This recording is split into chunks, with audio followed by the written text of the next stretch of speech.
wireless bridges. Now, I've already done an unboxing and I've already done a speed test, and it wasn't fantastic, or the speed test wasn't anyway. They worked, but it wasn't very good.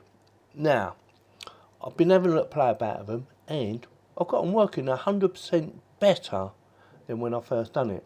And the reason they didn't work very well the first time around was because I didn't follow the rules. And the rules are, there mustn't be any obstacles in the way. They have line of sight. Basically, they have to see each other with nothing in the way.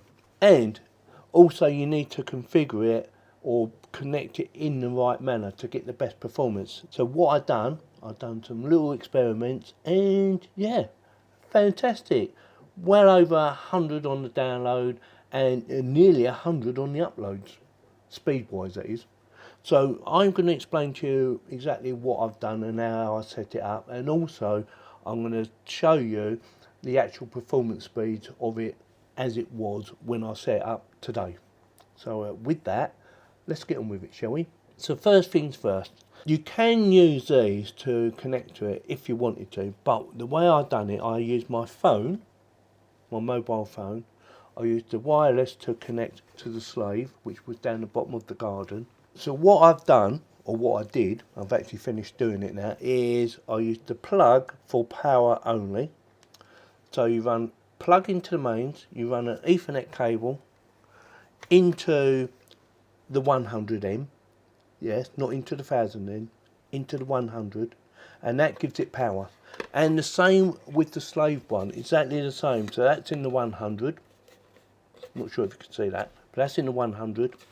And that went into mains down there, and made sure we had line of sight. So I placed the master in here indoors, although I did open the door. I left the door open so that it would have nothing, not even glass, obstructing it. I thought, got to try it, haven't we? And then what I done, I plugged in my Ethernet from my router directly into the master, into here. And I connected my mobile phone to the slave, and it worked. I was getting well over 100 download and almost 100 upload, and I thought, oh, that works extremely well now. Sorted it. Like I said, you need to set this up properly for it to work and to get the most or the best performance out of it. I didn't get the best performance out of it first time round, but the second time it all worked perfectly, and yeah, very pleased with it. I'm quite impressed how well these actually work. I'd love to know if anyone's done or tested up to 2 miles long, because that's what they're claiming, it does up to 2 miles long. Now these are not probably the easiest thing to set up unless you're going to do what I've done, which is basically you just connect to it like a wireless bridge, which is what I've done. But you can go into networking and do a lot more configuration, which is quite interesting, and I did show you that in my last video, but not in this video.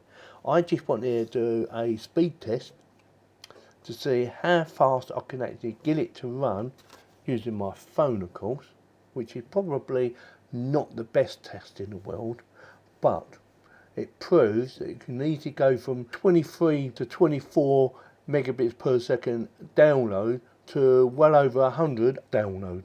And yeah, well pleased with it. Definitely gets my thumbs up.